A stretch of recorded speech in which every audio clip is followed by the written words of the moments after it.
is Tarik Talk. Your host, Tarik Mendes, takes you on a journey with guests from all around the world. Broadcasting around the world. Around the world. This is Tarik Talk.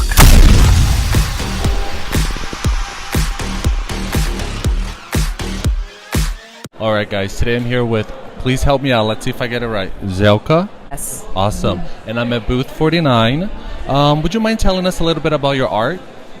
I'm inspired by architecture and geometry because I studied architecture first, and then I studied fine arts. So it was very important to me to get this knowledge about geometry, and it helps me to even find some to express emotions.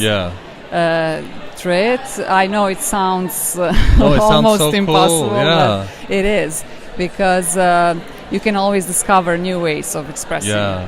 Wow, that explains a lot. Looking at your work, all the everything's so symmetrical, asymmetrical. Yes. It's very nice. And can you tell us a little bit about your creative process? Like, how do you come up with ideas for the paintings? I first make sketches, and then I decide about the size of the work. I'm trying to be spontaneous as well, and I always give interesting titles because I think title is a short description for every piece, and it helps the viewer to really connect with the piece.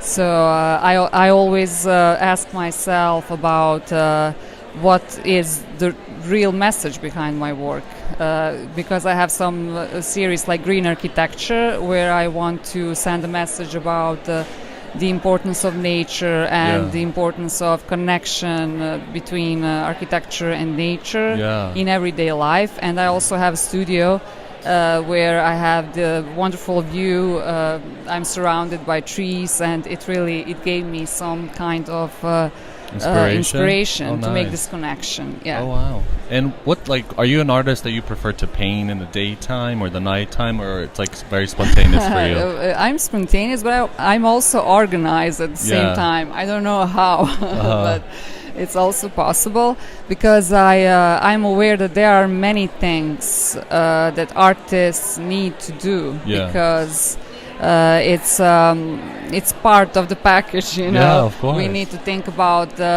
the shipping and framing our work, exhibiting, and but I'm in peace with that, and I managed to achieve everything. So that's so cool. And do you have any studio rituals? Like, when you get to your studio, do you have to have a coffee, read the news, or do you just get to work and start painting right away? I usually get to work. And I'm focused on the idea. I can also sometimes I create a few pieces at the same time, because sometimes, but some pieces are demanding, so I need to focus only on them. Wow. And how long does each artwork take for you? Do you once you start it, are you able to finish it, or you take a few days, relax?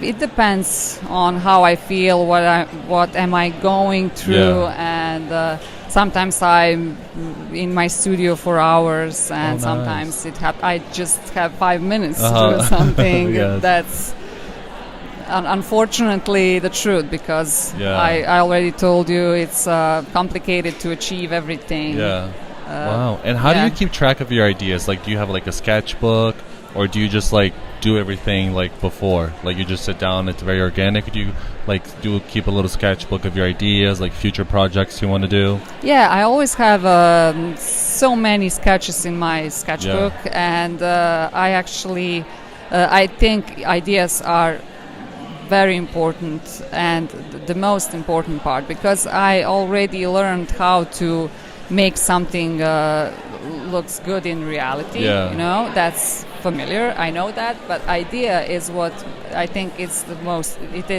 important. So I have many sketches, and I always can find something to do. For an instance, now I traveled from Europe, and it's hard when you come back, because you need to do something. Get back to the routine. But I have my sketchbook, so that's the way that's very smart. And can you tell me about the Central Park painting? Okay. When I first saw it, I'm like, this looks so familiar, but I didn't, like, in my subconscious, I was like, this looks so familiar. And then when I saw the titles, you said titles are important. Yeah. It's like, reminds me of like those helicopter shots over Central Park. Yes. This is so smart. Can you tell us how you came up with this idea? The idea came when I visited New York for the first time. And I was impressed by Central Park, and it's also part of my green architecture series. I know it's urbanism at the same time, but I think it's important to make this connection. And Central Park is a great example how to keep park for years and to stay the same and to make people happy, because we know that builders sometimes like to take to the green areas and build. I love that. Yeah. That's very cool. And how do you like do you have everything drawn out from the painting, or do you just you go as you paint as you go? Like before you start an artwork, you have everything pre-planned? Mixed. Yeah, because I care for my first idea and sketch, but if I notice some things could be better in a different way, I will change something about it. And I like to take risks and to experiment. Oh, I love that. Yeah, and the Central Park, I had a sketch, but it was not detailed. I just I was working on it. When I saw the white canvas, then I started to. But it's in proportion. That's important. It's really the proportion. It's perfectly symmetrical. Yeah, it's so interesting. Like, I love how you even have the street, like the Broadway street. Yeah, it's so well thought of. I love this. Thank you. And do you have any projects coming up later this year or early next year? I still don't know, to be honest. I'm planning to exhibit in Austria, in nice. Europe. Congrats. And I'm still working on my green architecture series. Okay. Also, when I have some ideas for my frame series, I'm able to go there and to change something. But I'm not obsessed with the constant. I'm not obsessed by doing the only one series. Yeah, of course. I think it's artists are free to do whatever they are inspired to do. Love that. And I see your architecture background has inspired your art. Yeah. Does your art inspire your architecture? Like your sketches and ideas? That's a great question. Yes, I think it's mutually beneficial. Because I also in my home I apply that knowledge, and I also, whenever I have a chance to help someone, I would, because I have this visual experience. As an architect, it's hard to discover things about color. Painters are able to experiment with color and to get some to realize how things are changing in terms of some colors are different in different contexts.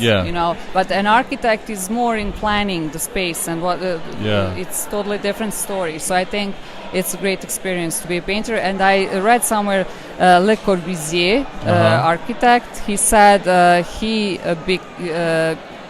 it's important to do paintings to become an architect. Oh, I love that. That was his so cool. first idea, and I believe it's true. Yeah. Oh, wow. Well, thank you so much for being on the podcast. It's been a pleasure. I can't wait to check out your work on your Instagram. Thank you. And it was a pleasure. Please check her out. She's in booth 49, and she'll be here the whole day, correct? Yes. Yeah? All right, guys. Thank you so much. It was a pleasure meeting you once again. Thank you for listening to Tarik Talk. Follow Tarik Talk on all social media channels and check out the video interviews online.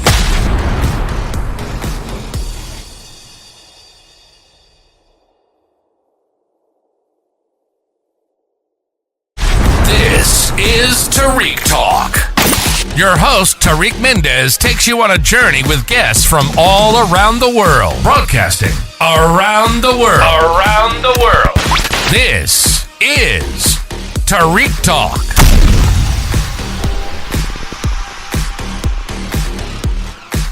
Guys, Sitting here with Lauren at booth 86. Lauren, how are you? I'm good. How are you doing today? Awesome. Thank you so much for being on the podcast. Can you just tell us your Instagram name to start with? Yes, my Instagram name is Carmela Design. So it's CARMELA_DESIGNS. Awesome. Thank you so much for being on the podcast today. And can you tell us a little bit about the artwork you're exhibiting in your booth? Of course. So my style of work is mostly simple, timeless. I really focus on using a color palette that's a little bit more muted, classic. I'm really more drawn to kind of a simpler life. A lot of my work is still life-based and nature-based. I get a lot of my inspiration from, I would say, the East Coast. Even though I'm based on the West Coast, I'm personally more drawn to East Coast vibes. Yeah. And so my work, I feel like, reflects kind of those characteristics. You know, the thing that caught my attention about your work, it takes me like to the countryside in Italy. Like, it's so peaceful and inviting and chill. It really doesn't overstimulate the viewer. It makes you relax and pay attention to details. How do you come up with the ideas for your work? Is it organic? Do you keep a sketchbook? I feel like I have a few different processes. I definitely enjoy traveling and I use a film camera these days now. That's so cool. It kind of helps you just slow down and kind of think about the composition more, and that kind of then relates to how I then paint a piece too. Yeah. So I have kind of a catalog of film I've taken.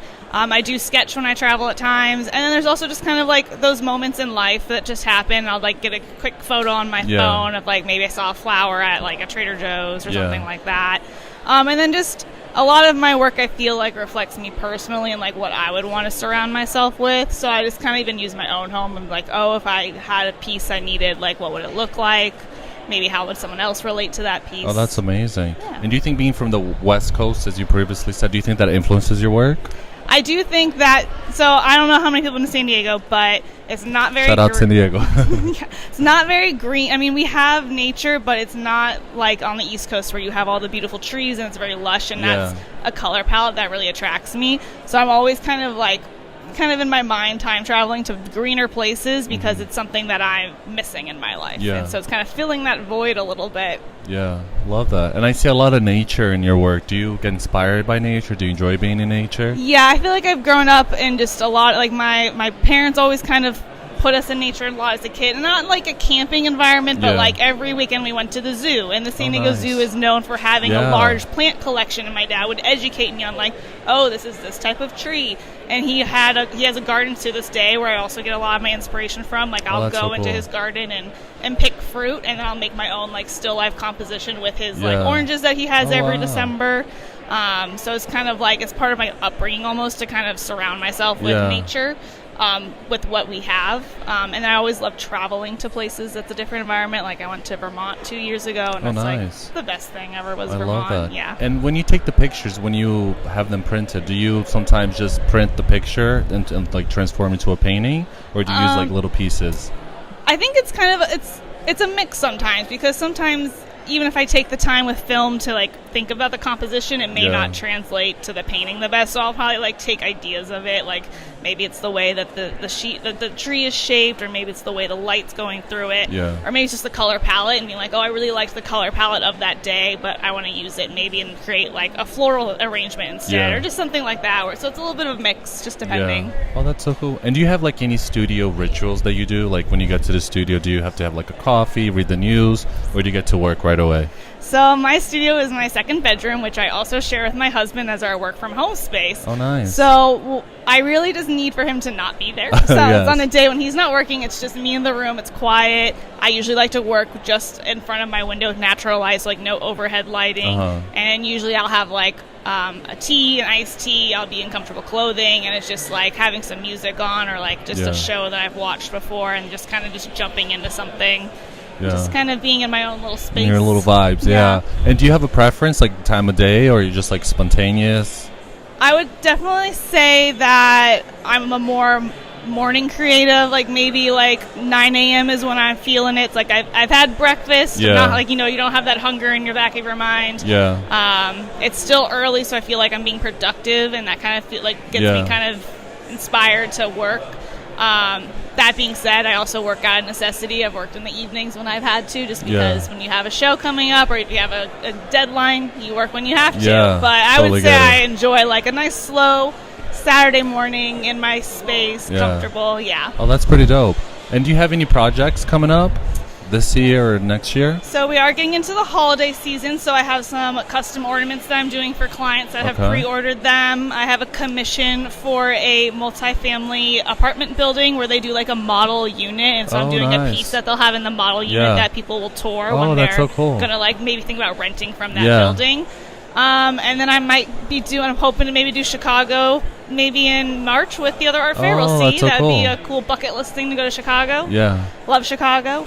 And then just keep painting, just keep traveling, keep gathering inspiration. Yeah. And how does inspiration work for you? Is it something that you kind of have to work at every day and like write stuff down and like slow down a little bit to observe things, or is it just like it hits you whenever? I did recently pick up morning journaling again, and that's actually been a really good way for me to like reset my brain and kind of like dump all of like your daily negative thoughts, well, not negative thoughts, but just like the daily thoughts you have every day, like, oh, I need to do laundry, I need to go grocery shopping, kind of getting that out of my brain space so that I'm a little bit more open to like my surroundings. So I feel like just having that daily practice has helped me shift my mindset, like when I'm going for a walk with my dog, to be less not thinking about that, because I already did it. It's on paper somewhere else. I can now like take the time to enjoy the trees I'm walking past, maybe see some like a neighbor's flower bush that was blooming that maybe I didn't see the day before. So I think that practice has really helped me just, I guess, practice being more aware of my environments. Yeah. Oh, I love that. And do you have any idea for like, do you have any advice for like future artists that want to get into art? I would say just keep painting. Just keep painting? Try new things. Like I say that I'm self-taught. I did go to school for interior design, but I think they're, in the sense that they're both creative is how they relate, but they're very different.